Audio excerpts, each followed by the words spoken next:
Live from Washington, D.C., hello, everyone. I'm Dana Perino, along with Kimberly Guilfoyle, Juan Williams, Jesse Waters, and Greg Gutfeld. 5 o'clock in our nation's capital, and this is The Five.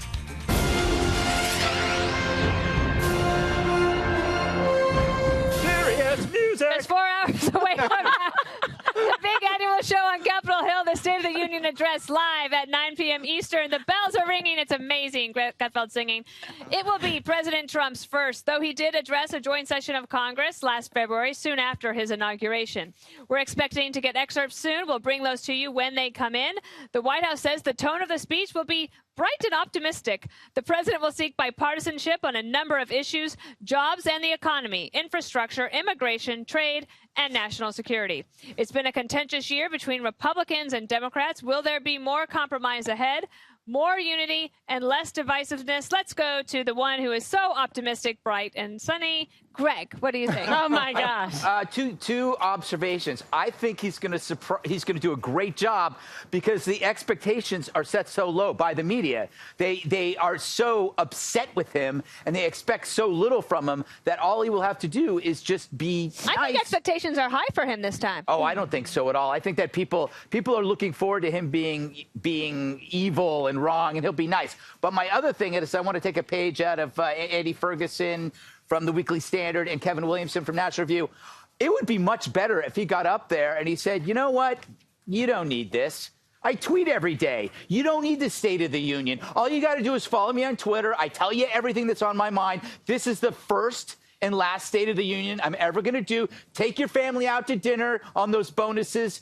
I'm going home. That would be the most awesome State of the Union of all time. He might get a standing ovation. He would. But that's the problem with this stuff. It's so fake. The reason why the State of the Union sucks is that it's so fake. People standing up, people sitting down. Booing, cheering. It's so choreographed, manufactured. It makes me sad inside, like a lot of things. Well, one thing that is clear from my look at this five shot is I am like one of the shortest people ever on the Not by planet. much. You're just realizing that right now? They gave me a choice between a pillow or a heated seat, and I went with the heated seat. Yeah, I'm going to steal that heated seat in the moment. I'm a little cold. You're in the hot seat. All right, what do you think? Are you excited for tonight, like Greg is? I am excited. I don't want him to tweet it because I want to watch Ruth Bader Ginsburg fall asleep during the middle. She's not going to be there. She's not going to be there? No. Oh, darn it. Okay, well, someone's going to fall asleep and someone will embarrass themselves. At one point, the camera will go to a very old senator, and that senator will be dozing off. And those are the best moments. Also interesting to see who people bring. It turns out the Democrats are bringing illegal aliens. A lot of people are saying they should bring ICE agents to just round them up right there. Other people are bringing transgender military members, and I'm hearing the Congressional Black Caucus might do a black power fist and walk out. So, all of these may be noble causes, but I really don't think the Democrats are connecting with mainstream Americans. The president's going to be on teleprompter.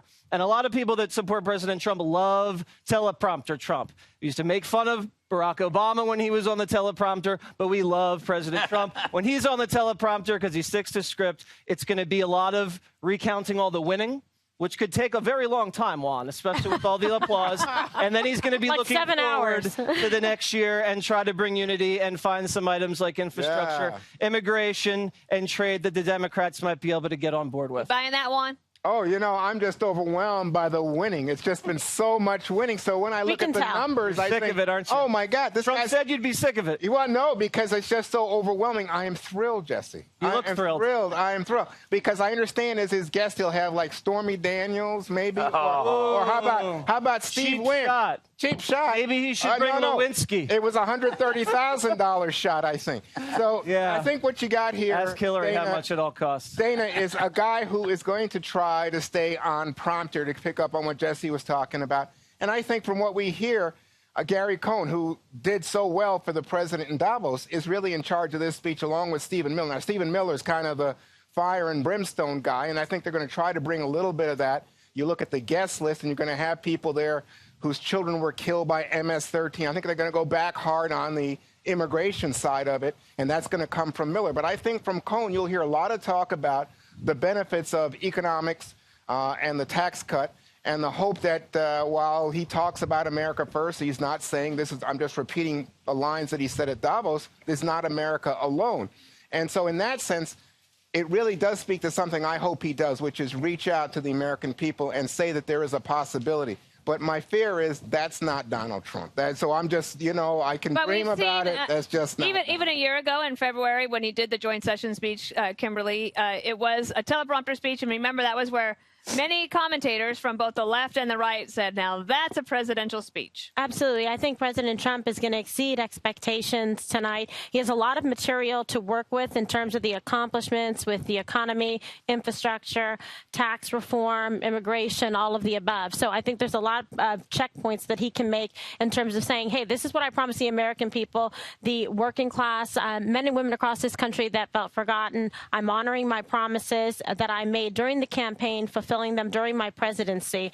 And the whole theme of a safe and strong America is one that resonates. There can't be anybody who's against a safe and strong, prosperous country. And that's what he's going to hit tonight. One of the things that an economy, a good economy allows you to do, Greg, is to have some space to think about other things that you want to work on. So if jobs are back and the American people feel like the economy is better and they have confidence, then you can deal with other things. So he's expected to talk tonight about infrastructure and opiate addiction in addition to immigration. I don't want him to talk about anything. I have to reiterate this, that I don't want to hear what he can make government do more of. He should just do a little punch list. Here's the jobs numbers. Here's the economy. Here's how many ISIS fighters we killed. Okay, that's what happened this year. I'm going to try and do some other things this year. Another little punch list, like 3 little things, and then just be done with it. This is for the rest of America, not for the left of America. He shouldn't care about impressing people that want more government. He should just do it. You know what he is? The reason why he's so different and the reason why everybody has problems with him is that he's running a country like it's a business. He's like a boss, and he can't shake it.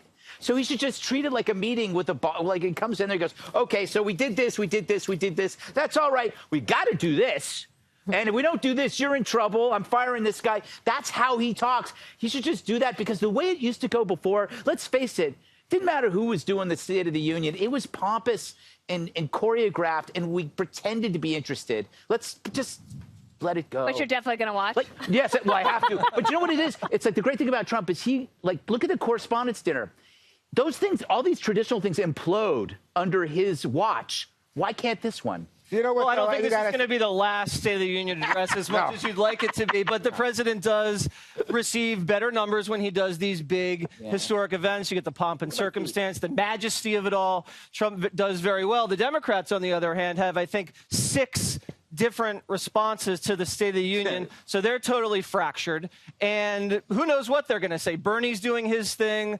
I believe Kamala Harris is doing her thing. Who knows what the Democratic Party stands for anymore. So I think Trump will receive a big bump after tonight. There was a headline today, Juan, that said the Democrats, especially in red states, are starting to panic because of all the good economic news. I don't think that's rational, because one of the interesting things about Trump's poor poll numbers is that if you ask the American people about the economy, they say if the economy is good, economic confidence, consumer confidence up. But they don't necessarily connect that to Donald Trump. They give lots of credit. In fact, they give more credit to Barack Obama. Not true. And obviously, most presidents, while they're in office, they take credit for anything because they also get blamed for everything. But here's a situation where the American people say clearly the recovery was ongoing, Trump comes in. I think, by the way, in response to Greg's terrible attitude about our wonderful State of the Union address, you're going to have some reality TV, and you have got Mr. Reality TV delivering the speech. This will be wait. So I think you're going to have people who don't show up. I think lots of members of the Hispanic caucus, the Black caucus, just said, hey, why should I show up and listen to a guy who lies? Oh, you're going to get arrested. Yeah, that could be. They're coming for you. Yeah, because we called Trump out on the lies. You can't do that. I forgot to tell you. I do think, Kimberly, that one of the reasons that Greg and others feel that way about the State of the Union is because it was never supposed to be that way. The State of the Union is supposed to be just a letter, really, or just a notification that everything's fine, don't worry about stuff. But it has grown so much, but the visualization of who you bring, it's almost become more important than the actual words of the speech. And tonight, both sides are going to have very compelling and interesting members of the American public there. Yeah, it's also a visual presentation in terms of a who's who you can get for your side to sort of be symbolic in terms of your party, your movement, the type of things that you want to accomplish, and also maybe some of the points that you want to make that you need to improve upon. You say, okay, I have the support from this community or that community.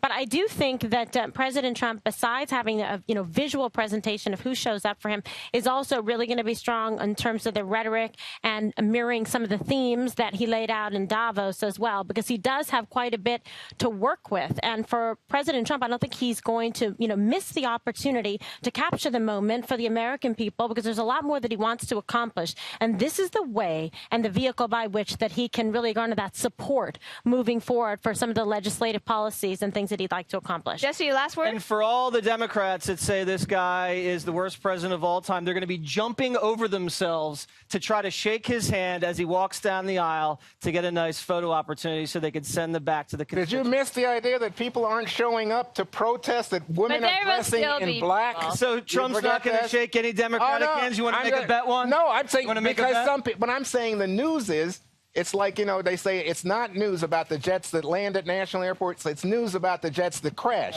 It's and not real news, Juan. No one cares who's not showing up. It's not only not showing up, it's their protest in the street.